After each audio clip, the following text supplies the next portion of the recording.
Allez, on est parti. Tu lances ta startup, les premiers clients commencent à arriver, et là, très vite, c'est le chaos.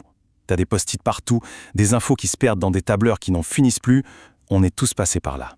La vraie question, c'est comment on fait pour structurer sa vente et grandir sans perdre la moitié des infos en route? C'est exactement ce qu'on va voir ensemble aujourd'hui. Je suis sûr que ça te parle, hein.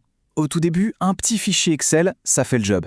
Mais dès que les prospects se multiplient, ce même fichier devient ton pire cauchemar. C'est une source d'erreur, une perte de temps monstrueuse. Et surtout, c'est des opportunités manquées, de l'argent qui te passe sous le nez. Bon, on va remettre un peu d'ordre dans tout ça. Alors comment on s'organise? On va explorer 3 grandes stratégies. La première, c'est la voie de l'architecte. On construit tout de A à Z avec un outil comme Notion. Ensuite, on a la voie du spécialiste, où on va plutôt s'appuyer sur un expert du CRM, un poids lourd comme HubSpot. Et enfin, pour les plus malins, la voie hybride, qui cherche à prendre le meilleur des deux. Le but du jeu? Qu'à la fin de cette session, tu saches exactement quelle voie est faite pour toi. Ok, première étape, et c'est la plus importante, bien comprendre le vrai problème. Ce n'est pas juste une histoire de nombre de contacts. Le truc, c'est que ton tableur n'est absolument pas fait pour gérer la complexité d'un processus de vente. Chaque prospect, c'est une relation, une histoire. Un tableur, lui, il ne voit qu'une liste de noms. Du coup, c'est quoi ce fameux pipeline de vente? C'est très simple. Imagine une sorte de chaîne de montage pour tes futurs clients. Chaque prospect avance, étape par étape, depuis le premier bonjour jusqu'à la signature. En fait, c'est ta tour de contrôle. D'un seul coup d'œil, tu vois qui est où et surtout, c'est quoi la prochaine action à faire. C'est juste indispensable pour ne plus jamais rien laisser tomber. Allez, on attaque notre première voie, celle de l'architecte. Ici, c'est toi le maître du jeu. Tu vas construire ton propre système, ta propre machine de vente de A à Z avec un outil qui est un vrai couteau suisse, Notion. C'est vraiment l'approche pour ceux qui veulent du 100% sur mesure. Et en pratique, comment ça marche? C'est assez simple en fait. D'abord, on va créer 3 bases de données, 3 listes si tu préfères.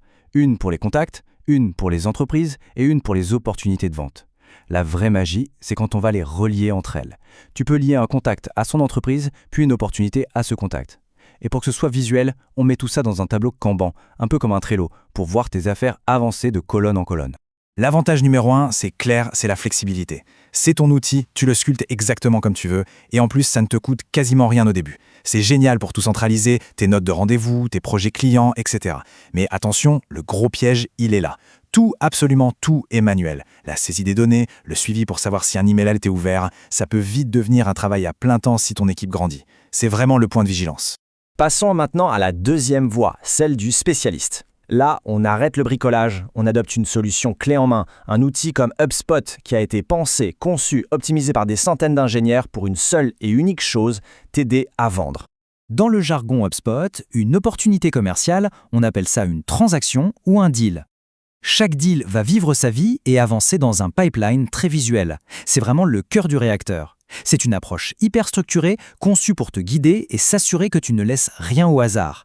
Regarde bien ce tableau, il résume toute la puissance du truc. Pour chaque étape, par exemple, devis envoyé, tu vas associer une probabilité de réussite, disons 40%.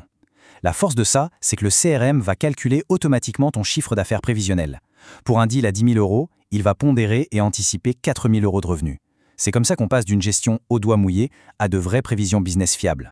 Et c'est là qu'un outil spécialisé prend tout son sens. Il automatise les tâches à faible valeur ajoutée, il te crée des rappels de relance, il te dit qui a ouvert tes emails, il te donne des modèles qui marchent, et surtout, il te sort des rapports ultra détaillés pour piloter ta performance. C'est une véritable machine de guerre pour n'importe quelle équipe commerciale. Mais en fait, pourquoi est-ce qu'on devrait choisir? La troisième voie, qui est sans doute la plus élégante, ce n'est pas d'opposer ces deux mondes, mais de les faire bosser main dans la main. C'est l'approche hybride. On va chercher la structure et la puissance de HubSpot et la flexibilité de Notion. Concrètement, il y a 2 manières de faire. La plus simple, HubSpot reste le cerveau, la source de vérité pour toutes tes données de vente. Et Notion devient une sorte de vitrine où tu crées de beaux rapports très clairs pour les partager avec le reste de l'entreprise. C'est une synchro à sens unique. Et puis tu as le niveau expert, faire dialoguer les 2 outils dans les 2 sens, avec des connecteurs comme Make ou Zapier. Et là, franchement, les possibilités sont quasi infinies. Tiens, un exemple tout bête qui va te faire gagner un temps fou. Imagine, tu signes un client, tu cliques sur « Gagner » dans HubSpot. Et là, paf, comme par magie, ça crée automatiquement une nouvelle page projet dans Notion pour l'équipe qui va prendre le relais. C'est fini les oublis, fini les longs emails de brief. Le passage de relais est fluide, propre, sans le moindre effort. C'est ça, la magie de l'automatisation. Bon, on a vu nos 3 voies, l'architecte, le spécialiste et l'hybride. Maintenant, la fameuse question à 1 million. Laquelle est la bonne pour toi et ta startup? La mauvaise nouvelle, c'est qu'il n'y a pas de réponse toute faite. La bonne, c'est que je vais te donner les clés pour que tu trouves la réponse toi-même. Pour y arriver, il va falloir faire une petite introspection. Non, pas de panique, ça va être rapide. L'idée, c'est juste de faire le point sur où tu en es aujourd'hui et où tu veux aller demain. Retiens bien ça, c'est toujours ta stratégie qui doit guider le choix de l'outil et jamais l'inverse. Pour t'aider, voilà une petite checklist. Prends une minute pour répondre franchement à ces questions. Le volume de deals que tu gères. Est-ce que le suivi des emails est vital pour toi? Est-ce que les commerciaux doivent collaborer avec le reste de l'équipe? Chaque réponse va te donner un indice. Sois honnête sur ton budget et sur le temps que tu es prêt à mettre dans la configuration. C'est tout ça qui va déterminer le bon choix. Et pour finir, s'il y a une seule chose à retenir, c'est celle-ci. Le meilleur CRM du monde ne sert à rien si personne dans ton équipe ne l'utilise. Ne tombe pas dans le piège de l'outil ultra puissant mais tellement complexe que ça rebute tout le monde. Commence simple, ton système grandira en même temps que ton business.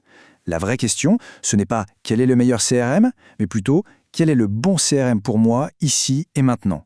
C'est sur cette réflexion que je te laisse. Maintenant, à toi de jouer.